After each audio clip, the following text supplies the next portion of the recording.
சோனிக்கு மாப்பிள செட்டு நேஜதி எப்படி இருக்கா? நல்லா இருக்கறியா? யார் அப்பாஸா? மாப்பிள இருந்துச்சு நல்லா இருக்கறியா? வலைக்கும் சார் நல்லா இருக்கேன்டா. நீ எப்படி இருக்கற? எங்க எப்படி கிளம்பிட்டா?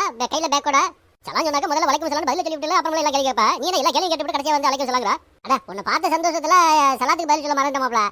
சரி சரி சொல்லு. எப்படி இருக்கா? நல்லா இருக்கறியா? உனக்கு தெரிஞ்ச வேலையை பார்க்கலாம் மாப்பிள. அதை விட்டு எதுக்கு தேவையில்லாம கார் வாங்கி வச்சிட்டு உட்கார்ந்துட்டு இருக்கற? தெரிஞ்ச வேலையை தான் மாப்பிள பார்த்துட்டு இருக்கற. எனக்கு கார் ஓட்ட தெரியும், நான் கார் வாங்கி வச்சிட்டு உட்கார்ந்துட்டு இருக்கற. வேற எனக்கு என்ன வேலை தெரியும்? என்னட்டே புடுவாத மாப்பிள. உனக்கு தெரிஞ்ச வேலை ஆடு மாடு மேய்க்கிறதா? இப்போ கார் வாங்கி வச்சிட்டு உட்கார்ந்துட்டு எனக்கு கார் ஓட்ட தெரியும் அதனால வாங்கிருக்கேன்னு சொல்லாத. இப்போ இது சொல்றதே இங்க வந்தியாடா நீ? இந்த பேக் கேள்வி கேட்டு கையில உனக்கு என்னடா வேணும்பா? இந்த மாப்பிள இவ்வளவு கோவமா பேசுறா. நான் மெட்ராஸ் வந்து எனக்கு பஸ்ல போக பிடிக்கல. சரி நம்ம மாப்பிள வண்டி இருக்கா எடுத்துட்டு போலாமே வரேன். அப்புறம் அந்த மாசத்துக்கு வண்டிக்கு எப்படி டியூ கட்டுறதுன்னு யோசனை பண்ணிட்டு இருந்தேன். மாப்பிளையே வந்து மாட்டி வைக்கிறான் மெட்ராஸ் போறதுக்கு. எப்படி 10,000 ரூபாய் கிடைக்கும். இதை வச்சுக்கிட்டு இந்த மாசத்துக்கு வந்து டியூ கட்டி விட்டு வேண்டியதான். ஆண்டவனா பார்த்து நம்மளுக்கு விட்டுருக்கான் இவனை. என்ன மாப்பிள ரொம்ப யோசிக்கிறா? மெட்ராஸ் போறதுக்கு வழி தெரியாதா உனக்கு? வழி தெரியாம இருக்கிறா? ஏன்டா பேய் மாதிரி பேசிருக்கா? கொஞ்ச நேரம் இருக்கு ரேடியேட்டருக்கு தண்ணி ஊத்திட்டு வரேன். எல்லாம் இது கொஞ்ச நேரம் இது பெட்ரோல் போட்டுட்டு வரேன்னு சொல்லுவாங்க. இவன் என்ன ரேடியேட்டருக்கு தண்ணி ஊத்திட்டு வரேன்னு சொல்றான். ஒரு வண்டி தண்ணியில ஓடுமோ? என்ன மாப்பிள எல்லாரும் பெட்ரோல் போட்டுட்டு வரேன்னு சொல்றா, நீ தண்ணி ஊத்திட்டு வரேன்னு சொல்றா. ஓண்டி என்ன தண்ணி தான் ஓடுமாடா?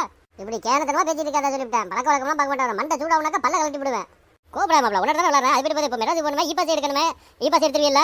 எல்லாம் தெரிஞ்ச மாதிரி நின்று பேசியிருக்காது சொல்லிவிட்டேன். நான் ஏற்கனவே மண்டை சூட்டில் இருக்கிறேன்.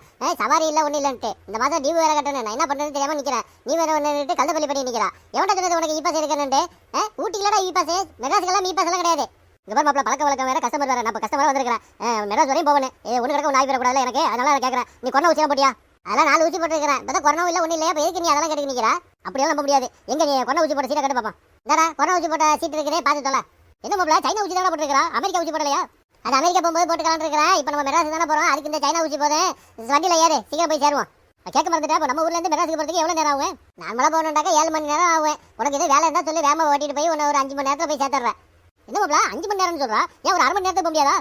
350 கிலோமீட்டர் உங்களுக்கு 1/2 மணி நேரத்தில் போகணுமா? ஒன்று பண்ண வாயில பெட்ரோல் ஊற்றிட்டு இந்த போய் லாரி அது பின்னாடி விழுந்து ஓடு. நீ ஒரு 1/2 மணி நேரத்தில் போய் சேர்ந்துருவா. என்ன கல்தப்பள்ளி பண்ணுறியா? ஒழுங்கு மரியாதை ஓடி போய் சொல்லிவிட்டேன்.